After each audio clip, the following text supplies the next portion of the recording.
Hey guys, welcome to another day at the shop. Today, I want to announce we actually have a little bit of a sponsor now. They've sent me some cool stuff. Benchmark Abrasives, with me trying out everything and talking to y'all about it. They sent me another little pack of grind discs and flapper wheels. Got some stickers here. Like I said, got this t-shirt, got that up there, got this, what is that?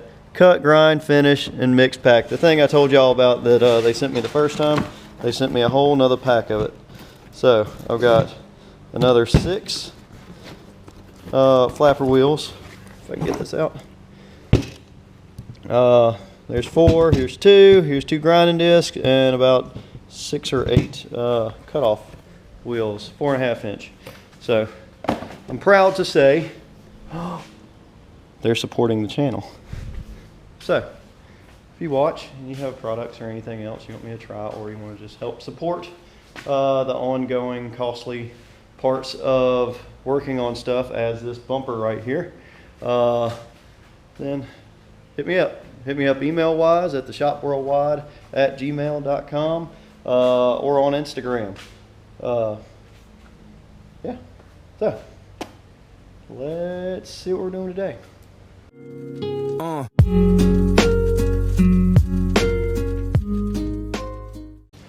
All right, today we're going to be doing some Herculiner. Here's all the things that come in this little box right here. It's just the single do-it-yourself complete roll-on kit. You got your instructions. You got one application brush, paintbrush, 2-inch. You got some little applicator rollers. You got 2 of them, and then you got a Scotch-Brite in one. You got the Herculiner. I decided to buy a little paint mixer to make it a little bit easier to stir this stuff up, because I know that it's chunky at the bottom.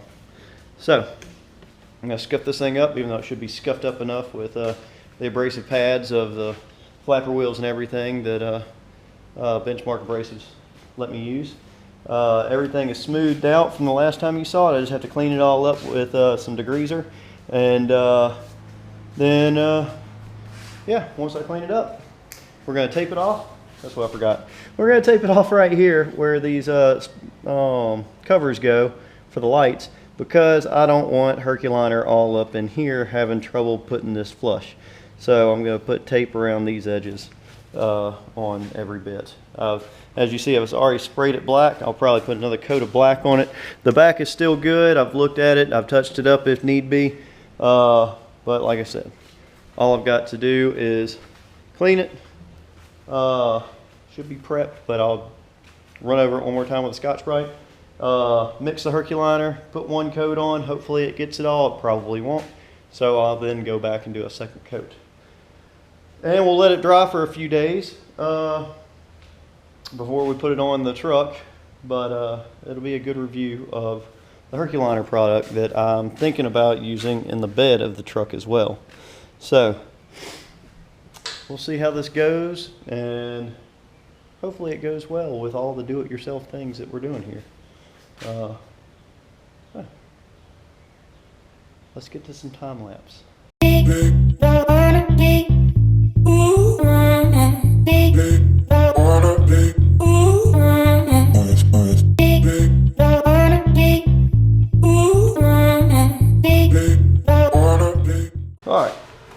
Alright, so like every time I paint, I use brake cleaner because it just uses chemicals and breaks everything down good.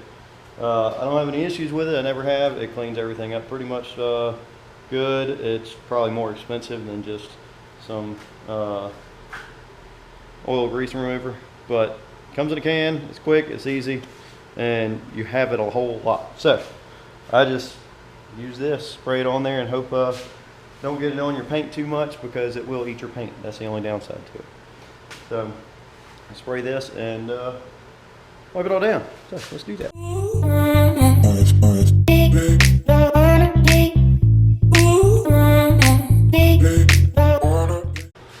Alright, it's all taped off, wiped down. I wiped that area down that I sweated on. It is hot. It's lower Alabama. This is one of the hottest places on earth, closest to the sun, I guess. It's just hot all the time, except in winter, and then it gets kind of cool. Not really. Yeah, so we're gonna mix this stuff up. We're gonna put our first layer, use these little rollers.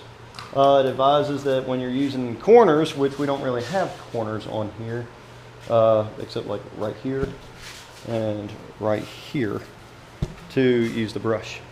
But maybe I won't have to, maybe I will, I don't know, we'll figure that out. So let's get to stirring this stuff up with this cool little thingy for mixing paint, which I've never had before. So all this stuff's gonna be in a link in the description below if you want any of it. Yes. Let's do it.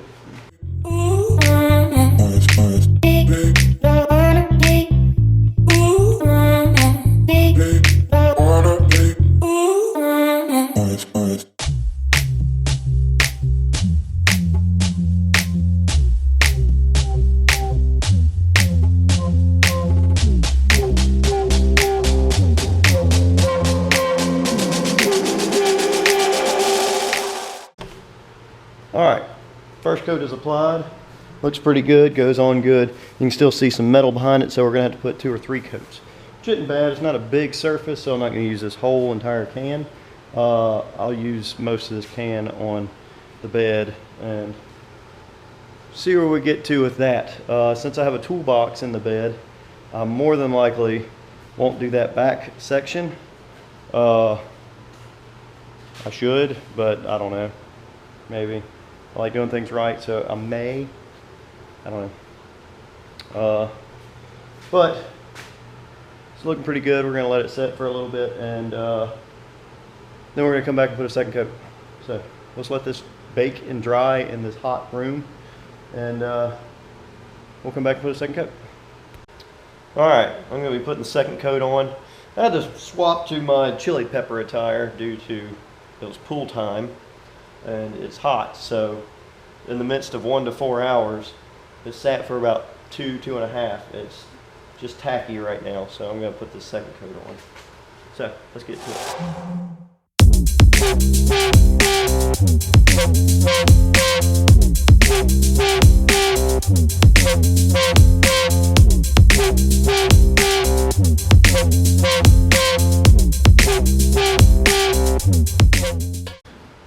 Alright, so not a whole lot of time to throw on another coat. I'm going to throw a third coat on tomorrow. The second coat just covered up the metal because the first coat kind of just made a layer, but you could still see metal through it. So second coat is good. I didn't use a whole lot. I just used the same pan. I'll use the same pan for the third coat tomorrow, and I'll be using this tomorrow because the other one's going to dry too much. So yeah, stand by for tomorrow. And whew. All right, back for third coat. It's the next day. New attire. Doesn't mean anything because I changed yesterday. So this is dried pretty much, so we're going to put a third coat on here just to make double sure that there's no metal exposed at all. It looks really, really good. It's really, really tough feeling, rubberized and all. So I'm going to get one more coat on the top, and then later I think I'm going to get more on the edges and whatnot on the interior, just to make sure that I don't have any rust problems or anything else, or nothing gets up in there that doesn't need to get up in there and sits. But I mean, just looking at it, looks really good. A little clear spot right here that'll get taken care of, but everything else looks good. It went on good, as good can be. So I like it. It looks good. So I'm gonna get this third coat on there real quick, and then come back later with the paintbrush and get behind all the edges where I want to get, so that doesn't have to be a pure flat surface, because like I said, I'm probably gonna have to buy another can for my bed. So just making this thing extremely durable, and I'm enjoying that. So let's go ahead and do that.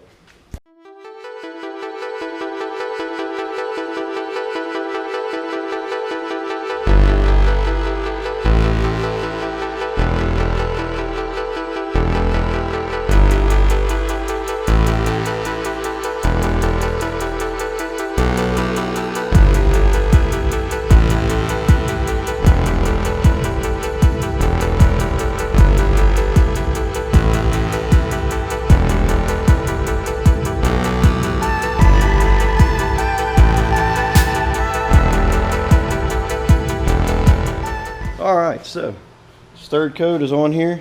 Still kind of tacky, but as you see the results, I've already peeled the tape back right here. I had to cut some of the edge off because some of it overlapped onto the tape, but it looks fantastic. It's got a lot of grip to it, a lot of rubberized parts.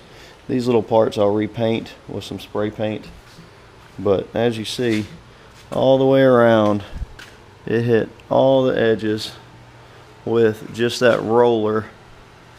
So we got it all figured out with that. So we're letting that dry. I won't put it on the truck for another day, but dealing with prep and paint of the Herculiner, it works pretty well. The scuffing pad doesn't work very well on what I had because it is just plain out steel. It's not like a painted bed or something like that that you're scuffing over the paint to try and make that work. But we'll see how this goes with the Herculiner. I have a good feeling about it. It looks good. Like I said, hopefully it doesn't fade. If it fades, I think we can throw another coat on it and make it look brand spanking new again. But if you watch the other video of me building this bumper, you see the edge right here. You can't even see where it's been welded and ground down all over. It almost looks like it was a formed bumper like that and then machine welded or whatever. But I like the outcome of it. Looks fantastic. So in the next episode, we'll be putting it on, looking at all the goods and bads of it, and seeing how it adjusts and everything. Because me welding it all together, it has a little bit of a tweak that you have to do as well, but it's all on how you fit it on your body lines. But I want to thank you for joining in to another episode of The Shop. Please check out Teespring, check out Instagram. If you haven't subscribed to the channel, subscribe. Comment down below if anything helps you out or you have any questions about anything. I'm always up for answering questions. I answer just about every single comment that's ever put on my page. Thanks to Benchmark Abrasives for giving me the flapper discs and the grinding wheels to make all this happen. So, till next time.